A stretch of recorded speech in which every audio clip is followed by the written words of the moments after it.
Olá, com alegria mais uma vez estamos juntos para poder meditar e aplicar às nossas vidas os conteúdos que a Bíblia nos ensina.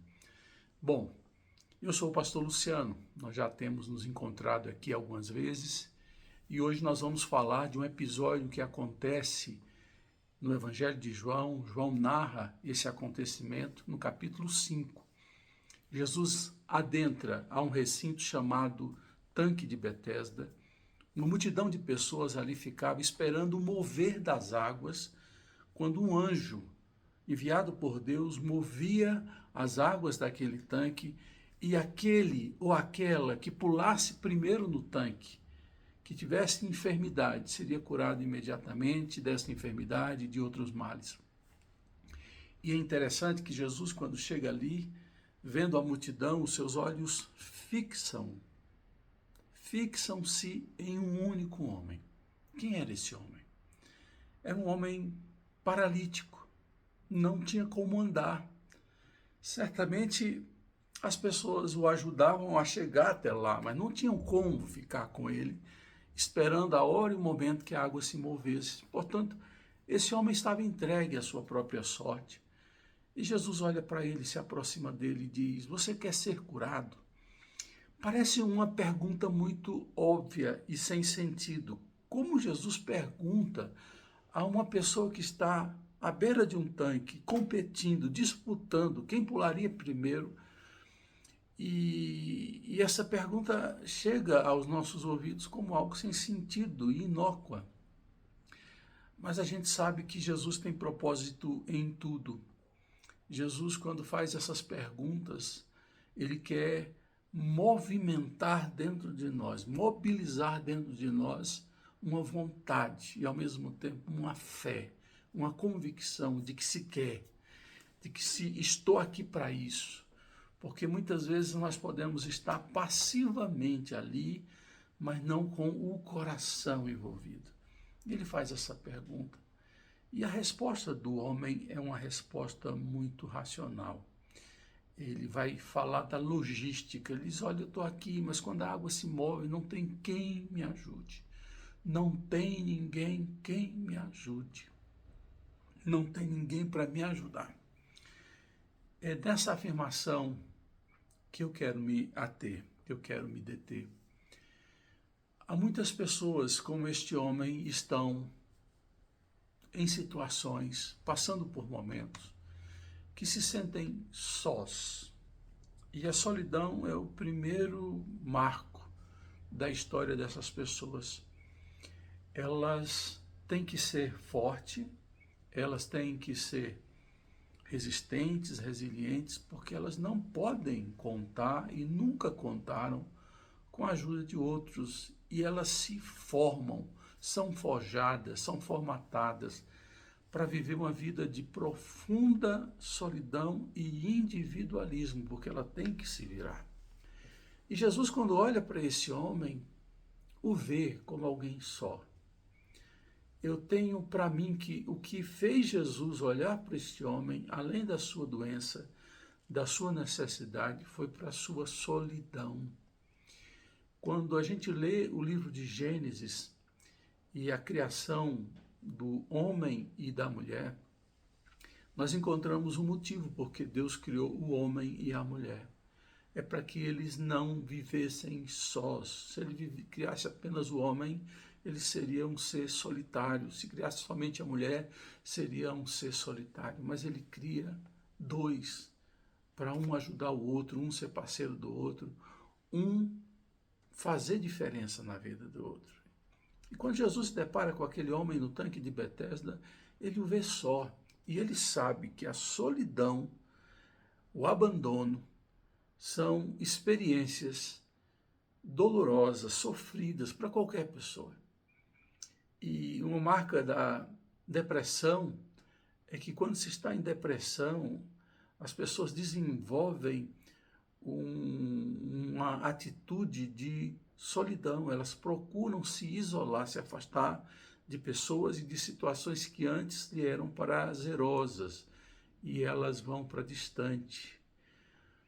E é esta ótica que Jesus faz desse homem um homem só.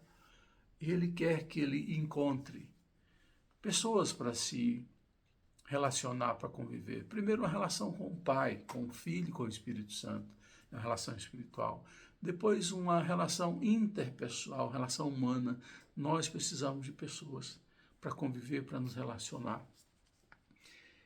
E Jesus, então, se depara com esse homem, com suas dificuldades, com suas impossibilidades, com dificuldades de logística, sim, mas, sobretudo, com dificuldade de fé, de ter quem o ajudasse. Depois, Jesus percebe o desamparo dilacerante. Ser só é ser abandonado, ser só é estar entregue à sua própria sorte, ser só é sofrer, é ser desamparado.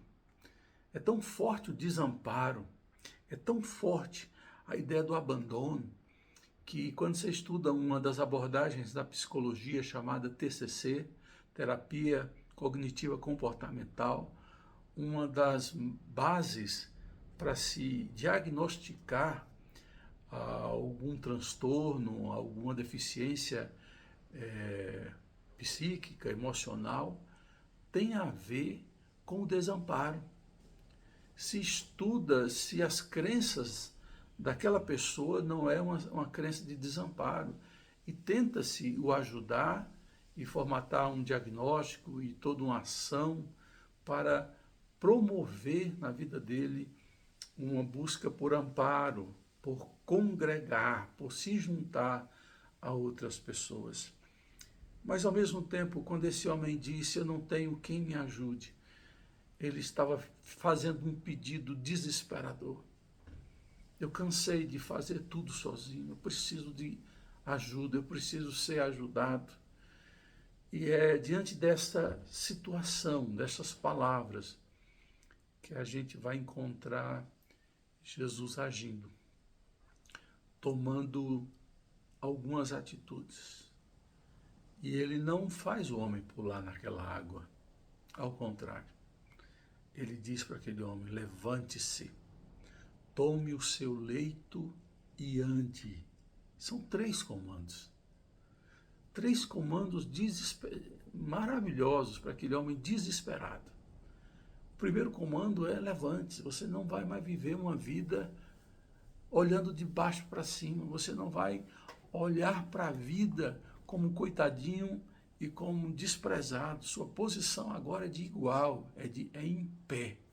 Olhando nos olhos dos outros, sabendo que você tem dignidade. É isso que Deus faz conosco quando nos resgata, nos salva. Ele nos faz viver uma vida de dignidade, em pé, de igualdade, não de superioridade, porque como humanos que somos todos iguais, mas de dignidade, de saber o meu espaço, de saber qual é o meu valor e de lutar por ele e de saber que eu tenho o meu valor e lugar ao sol. Deus faz isso com a gente. Depois ele diz, tome o seu leito e ande. Ele era conduzido para aquele lugar em uma maca. E aquela maca era a sua garantia de mobilidade. A maca era aquilo que ele estava sempre dependendo. Ou seja, a maca era a muleta dele. A maca é que o carregava. Ele era extremamente necessário ou dependente daquela maca. Agora Jesus está dizendo para ele, você vai carregar o que te carregava. Agora você não tem mais a necessidade dela, porque você pode agora carregá-la e não ser carregado. Ou seja, na vida, isso tem um significado muito interessante. Aquilo que antes tinha um domínio sobre nós, deixa de ter domínio sobre nós. Aquilo que era extrema necessidade, agora não é mais. A extrema necessidade desse homem era a maca.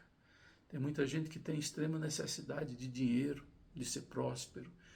Tem extrema necessidade de atenção, de ser amado.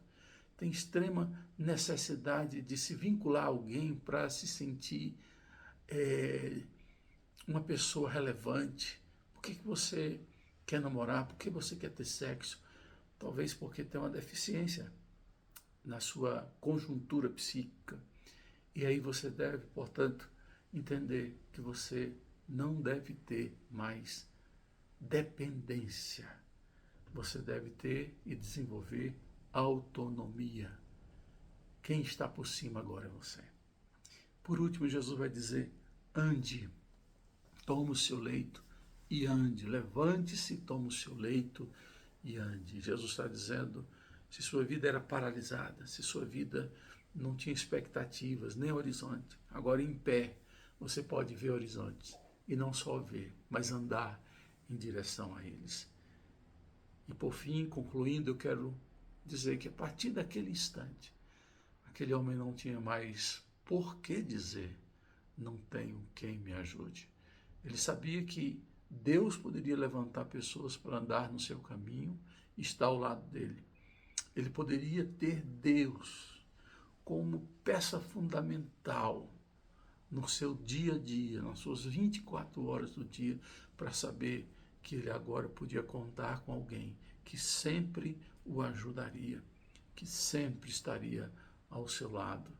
Ele agora poderia sonhar, anelar, olhar para frente e dar passos em direção a promessas, em direção à vida, em direção a bênçãos, em direção a realizações. Você não vai dizer mais, eu não tenho quem me ajude. Senhor Jesus, obrigado porque o Senhor tem sido a nossa ajuda, aquele que tem estendido a mão em momentos tão difíceis, de lutas e de angústia. A nossa alegria hoje é saber que podem nos faltar pessoas, familiares, amigos, no momento que a gente precisa, mas o Senhor jamais nos falta. Obrigado, porque não podemos mais, nem devemos mais dizer, eu não tenho mais quem me ajude. Oh Deus, ajuda-nos, abençoa-nos, em nome de Jesus. Amém. Fica com Ele hoje e sempre. Tchau.